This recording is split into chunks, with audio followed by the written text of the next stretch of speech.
Hi, I would like to show you a lot of uncommon eatable plants that you can grow in many areas of the Nordic countries. I have them here in this jungle in the middle of Jutland in Denmark. We are in one of the very cold areas of Denmark with a lot of humidity too.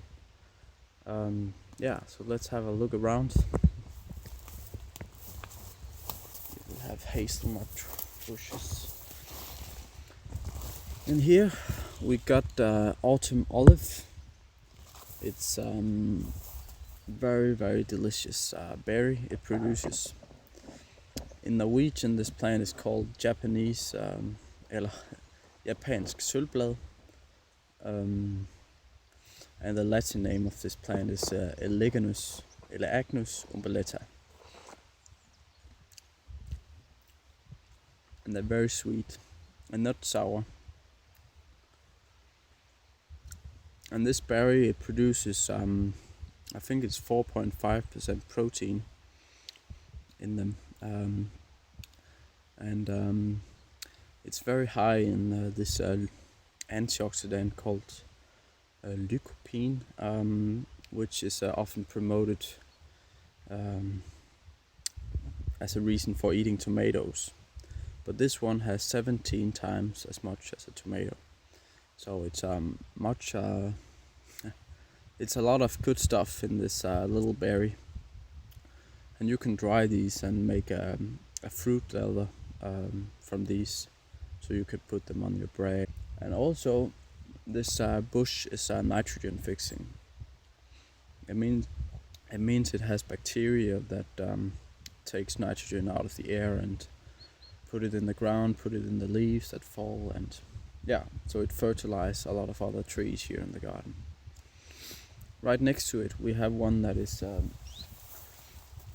in the same family of genesis of plants. I think you can say plant family, it must be.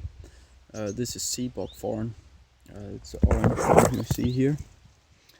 And this one is extremely high in C vitamin. And it's a very strong taste. This one is sour, and it's I think they're very delicious raw. It's really you really wake up when you eat them because there's so much taste. It's very good. It has no spikes. It's a cultivar. We have wild ones growing in the Nordic countries too. It's often near the sea. These ones you can harvest too, but they're very spiky, and they don't produce so much as the cultivars. And the cultivars are also often better tasting, so it's more easy to eat them raw. But they're very good to mix in juice. They give a lot of taste to the juice, or you can put them in ice cream. You can do so many things, make marmalade that is very delicious. Very useful plant, nitrogen fixing too. Chestnut tree. Here we have mini kiwi. It's it's a kiwi plant. It's not the same one as you buy in the shop, but it's the same family. They produce smaller kiwis, and they're quite hardy, some of the species. I don't have the most hardy one, but there's one called Actinida polygamma, which should go down to 35 minus degrees Celsius, so very hardy one. I don't have any berry or fruits on these yet, but I have tasted them before, and they are very delicious. They're without hairs on the fruit, so you just eat the whole thing, and they have much more taste than the one you can buy from the south. It's a crawling plant, you can see they spread all over. They have been put on this nitrogen fixing alder tree, which they are almost covering over. It should have been bigger, this tree, so the proportions would be better. But yeah, this one is really a thing that I think we should grow a lot more of in the Nordic countries because it grows very well here.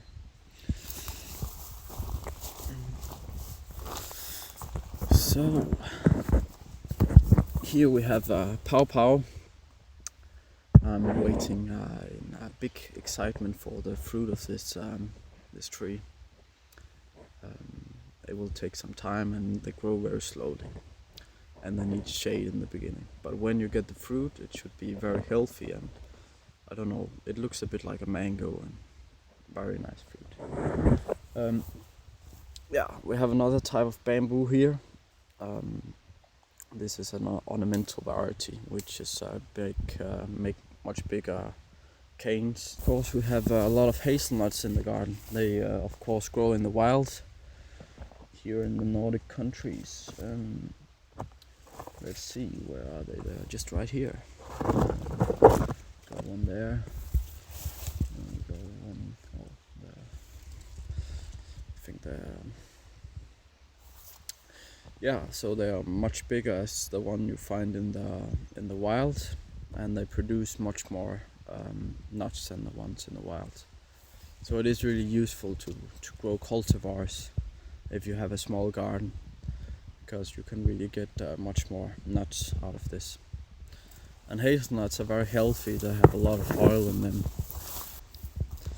I have this Quince also produce very very big fruits that you can cook and make a lot of different things out of.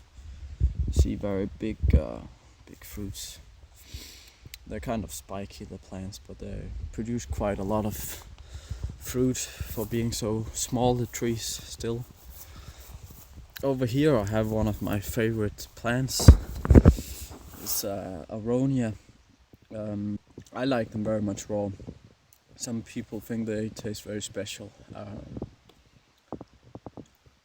but you can cook them also and make juice and yeah, and then they're very very, yeah, then they have a taste that everybody would like, I think, and this is really the best if you want to not get sick. They have the biggest spectra of antioxidants that you can probably get from anything growing in the Nordic countries. This is a cultivar called Viking. Produce a lot. Let's see. The small ones, they are the type called Hugin, and they are much sweeter tasting than the other ones. And they are, yeah, most people probably like this cultivar called Hugin. But I think the other one is better tasting, Viking, and the one called Nero. But the useful thing with this Hugin is that it's much smaller plant.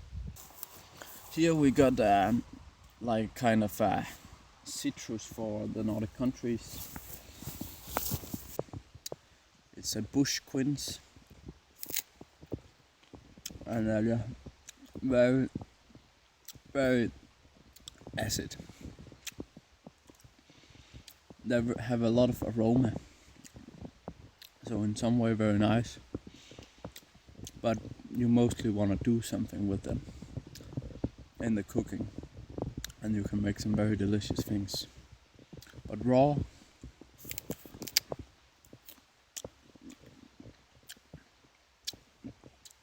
it's probably not so good, but I have very good aroma. We got blackberries here that are without thorns. They're very. It's very important with the ones without thorns that you pick just at the right time, because else they don't taste good. They have to be completely black, and then they're not so hardy. So I actually like most the one that is full of thorns. This one. This is a cultivar called Theodor, which should be a big fruiting of the of the um,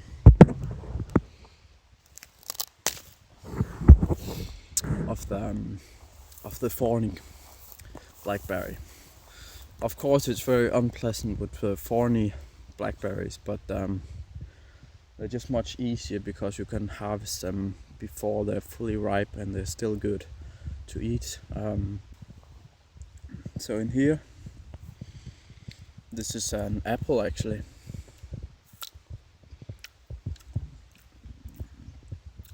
It's kind of an ornamental apple. It's very nice. Special taste on them. I like them very much. Here you have Cornus mas, cherry, cornel cherry I think it's called, Kornel in Norwegian, and Kirsebærkornel in Danish. It produces these berries that get red and taste like cherries, and it's in the dogwood family, so a very different family from cherries. So they don't get so much disease like the cherries do.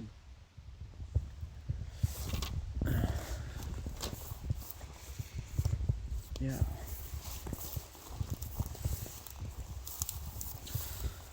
And here we got a very small rowan, and they have this kind of a big rowan berry.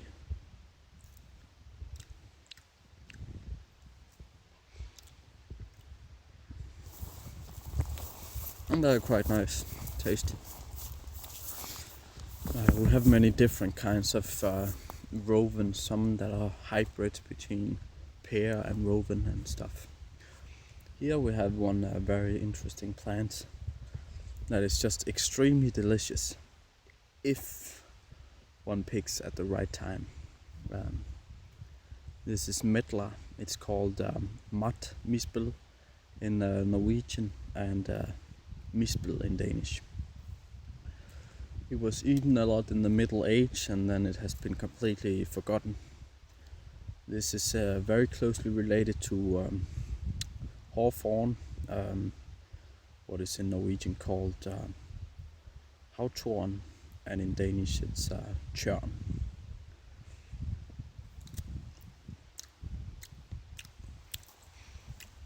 Now they're quite astringent, kind of dry, not so nice. You can taste that there's a lot of nice aroma, but it kind of get overwhelmed by the being so dry. You can eat it, but it's not so pleasant. There's some pretty big seeds in here.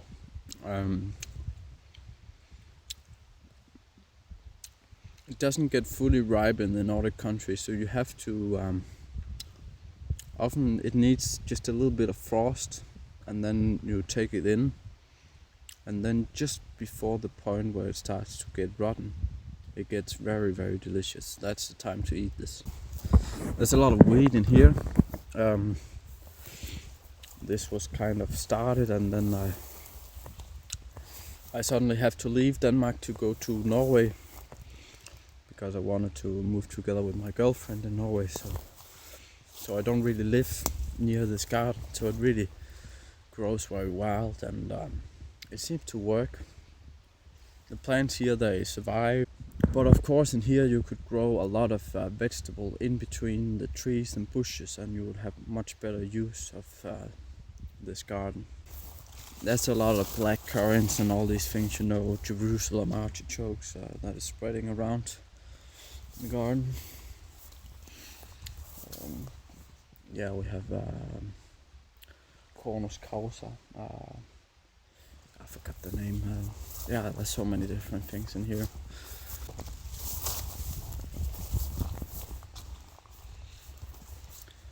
And here we have something. Actually, also an autumn olive. These are just yellow instead of red. We have ginkgo tree in here. A lot of raspberries and stuff. Good King Henry down here. yeah, lovage, and yeah, a lot of perennial vegetables in here.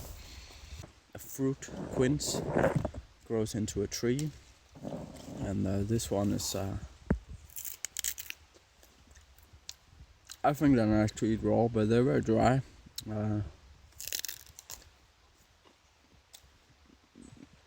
it looks like an apple,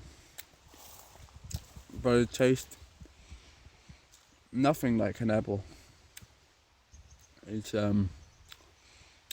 it's very aromatic, and it's very sweet, but it's astringent. Often a bit in the Nordic countries, it doesn't really get enough heat to lose that completely. So often it's cooked in Nordic countries. We've got some Highbush cranberry here.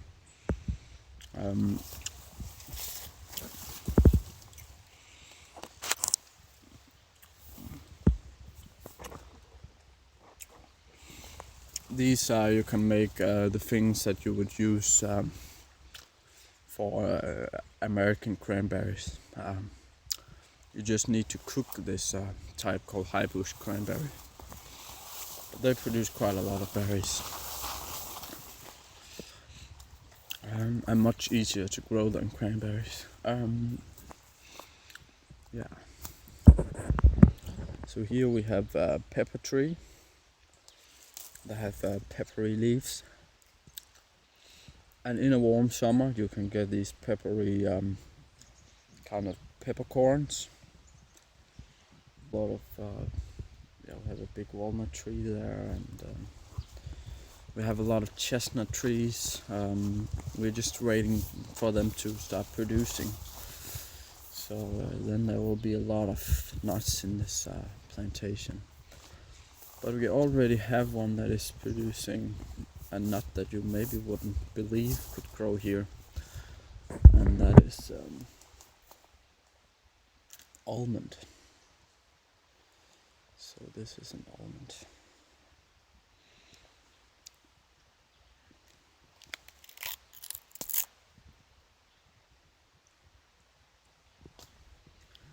This is a peach almond, so it's this is closely related to peach, and it has a very sweet almond inside of this shell.